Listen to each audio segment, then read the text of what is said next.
चली है तो ये भी आपको बता देते हैं। जब तक अपने साधना में ही थे तो हमने एक दिन पूछा उनसे,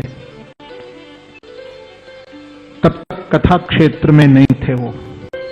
मैंने पूछा कि आप किस क्षेत्र में जाना चाहते हो, जरा बताओ हमें। एकांत में मेरे पास बैठे थे तो मुझे उन्होंने कहा कि मैं अध्यात्म में ही जाना चाहता हूं, माने कथा क्षेत्र में।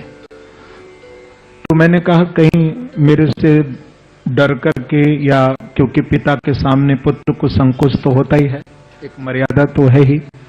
तो मैंने कहा कहीं तुमको मेरे से डर या भय तो नहीं, इसलिए तुम मुझे खुश करने के लिए बात कह रहे हो? बोले नहीं, ऐसी कोई बात नहीं है। आप जो कहेंगे, जो आज्ञा देंगे वही बनकर के मैं दिखा सकता हूं, ये मुझे कहा उन्होंने। आप कहें मैं डॉक्टर बन जाऊं, आप कहें मैं इंजीनियर भी बन जाऊं, आप कहें तो मैं बिजनेसमैन भी बन जाऊं, लेकिन मेरी जो हार्दिक इच्छा है, मुझे अध्यात्म में ही जाने की इच्छा है, मुझे कथा में जाने। तो मैंने पूछा क्यों? क्यों? अंदर से तो मैं खुश हो रहा था कि भाई अच्छी बात है, यदि ये भगवान के चरणों में इनका मन है तो अच्छी बात है, मैं इस बात से खुश हो रहा था।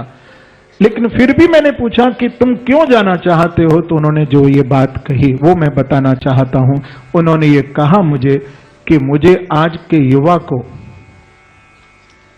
जो भटक रहे हैं उनको अपने कथा, अपने जीवन शैली से मुझे उनको उस कथा को जिसको मैं वर्णन कर रहा हूं उसको आचरण में भी उतार करके आज के युवाओं को मैं बिहारी जी से और राधा रानी से जोड़ूंगा।